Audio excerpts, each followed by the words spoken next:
안녕하세요. 김진 목사입니다. 오늘은 민수기 20장의 말씀으로 함께 은혜 나누기 원합니다.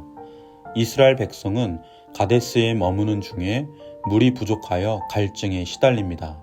그리고 그 일로 모세와 아론을 원망합니다. 그들은 고라 무리가 모세의 지도권에 반역한 일을 회상하며 그들이 여호와 앞에서 죽었을 때와 같이 죽었으면 좋았을 뻔했다 말합니다. 모세와 아론이 자기들을 광야로 인도하여 짐승들과 함께 광야에서 죽게 한다 불평합니다. 그들은 또한 광야를 이집트와 비교하면서 광야에는 파종할 곳도 무화과도 포도도 석류도 마실 물도 없다 합니다. 모세는 하나님의 명령을 따라 지팡이를 가지고서 이스라엘 백성을 바위 앞에 모읍니다. 그러나 화를 참지 못하여 이스라엘 백성을 패역한 무리라 하며 우리가 너희를 위하여 이 반석에서 물을 내랴 하면서 지팡이로 바위를 2번 칩니다. 이것은 하나님의 명령을 거역한 모습입니다. 바위를 향해 물을 내라 명령해야 했습니다. 그런데 지팡이로 바위를 2번씩이나 칩니다.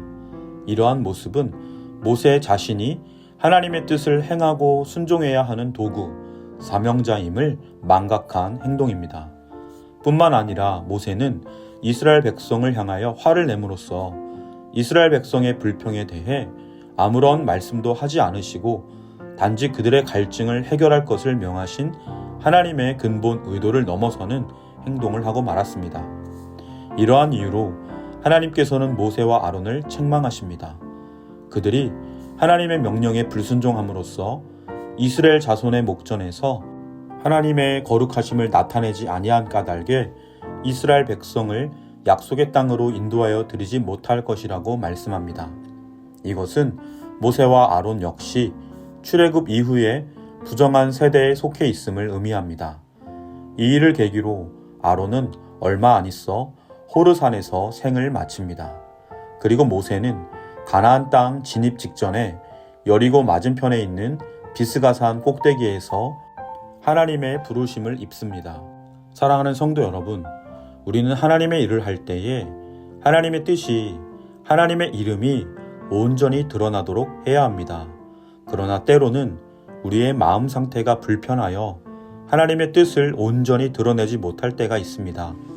또 때로는 하나님의 이름이 아닌 나 자신의 이름을 더 드러내게 될 때도 있습니다. 그러나 이러한 일은 하나님 앞에 온전한 순종의 모습이 아닙니다. 불순종입니다. 하나님의 손에 들린 거룩한 도구로 쓰임 받아야 하는 우리의 삶이 내 마음대로 행함으로 하나님의 거룩을 가리게 되는 안타까운 경우입니다. 반석을 향해 명하라 하였지만 반석을 2번 치는 모습입니다. 반석에서 물이 나왔으니 다행이 아닙니다. 그 결과가 중요한 것이 아닙니다.